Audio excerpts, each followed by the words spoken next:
Standardized Tests Can't Measure Great Writing by Walter Bowne. Published in the Philadelphia Inquirer, December 17, 2015. My grandmother, Sandra Cisneros. This story is about prejudice and stupidity. My own, Michael Kaufman. Still, I kept waiting to see Jesus. Langston Hughes. But this is not the way out. Martin Luther King. These writers may have all failed a standardized test for any number of infractions. Fragments, one-sentence paragraphs, use of dialogue, too much voice, not directly answering the prompt, and use of contractions. As a teacher of journalism, composition, and rhetoric, I spent the first semester reteaching writing. For 2 decades, this has been my battle. The problem? Standardized testing forces monochromatic writing, which I also call cookie cutter, formula writing, process writing. Students have been taught to write cookie cutter. The word standardize means to make uniform, and as Einstein famously said, standardization makes for great automobiles, but lousy human beings. Uniforms look great on the Yankees, but not on compositions. And that's the big issue with standardized testing. Kids write a carbon copy of each other. Professional examples of amazing writing defies their standardized and largely wrong education. Transitions are first, second, third. You are never to begin an essay with and or but. Paragraphs always need at least 4 sentences. I share my own writing. I share my first draft, and then I reveal my edits, and then a published story. I even have them hack away through a new draft. I show that while I know the rules, I also know when to break the rules. This is called narrative risk. It's what separates those who just throw words on paper and those who manipulate the power in words. Teachers have been teaching to the test for eons now. It doesn't matter if it's NJ-ASC or PARCC or Iowa or SBAC or Alaska or North Korea. The producers of tests offer expensive manuals to teachers, but the best manuals exist in the New Yorker and the New York Times and the Atlantic Monthly, or surprise, in the local newspaper. Another problem arises when students need to propose and defend a thesis. They want prompts. They struggle to propose an original thesis. After all, there's always a prompt.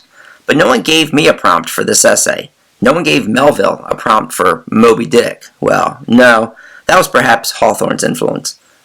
Now, the problem continues with generating examples to defend the thesis. The process is long, laborious, and oftentimes glorious. It just takes time.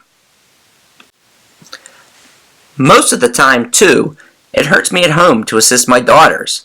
I use model essays and speeches, books on composition and rhetoric, even Aristotle's The Art of Rhetoric to guide instruction. I have my daughter Nancy read various ways to effectively begin an essay, with historical anecdotes or personal anecdotes, with a startling claim or humor, with irony or fact, but she says she will get in trouble because she does not respond to the prompt in the direct manner. My teacher will get mad, she said. So all of my instructions get canned for a canned assessment. And a good place for such an essay is in the can. Well, the trash can. My daughter knows she doesn't want to write cookie cutter. She wants to find her voice, her style, her fingerprints. But individualized voices do not exist in this era of standardization, where all individual prints vanish.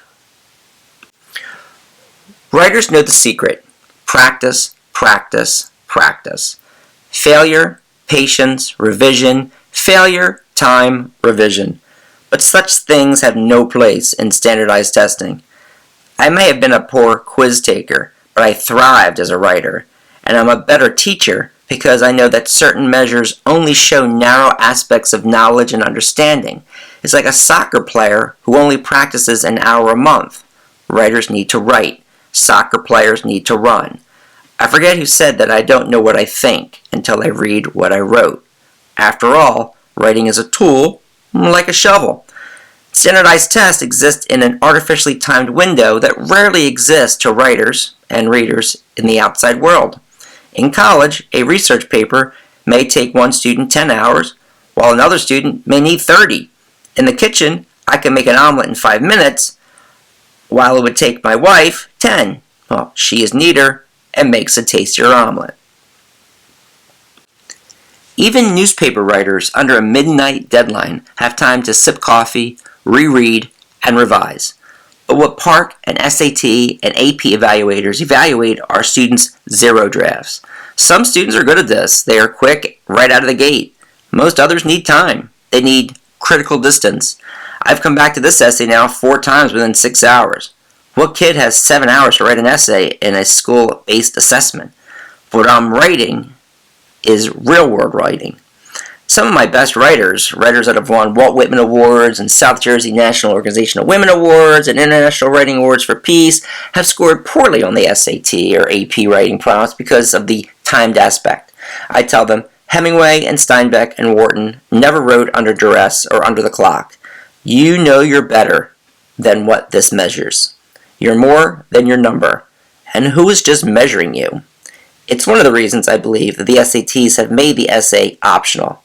It does not mirror what actually happens in college, and it's also very expensive to grade. I recall what Maya Angelou writes in her essay, Mama, the Dentist, and Me.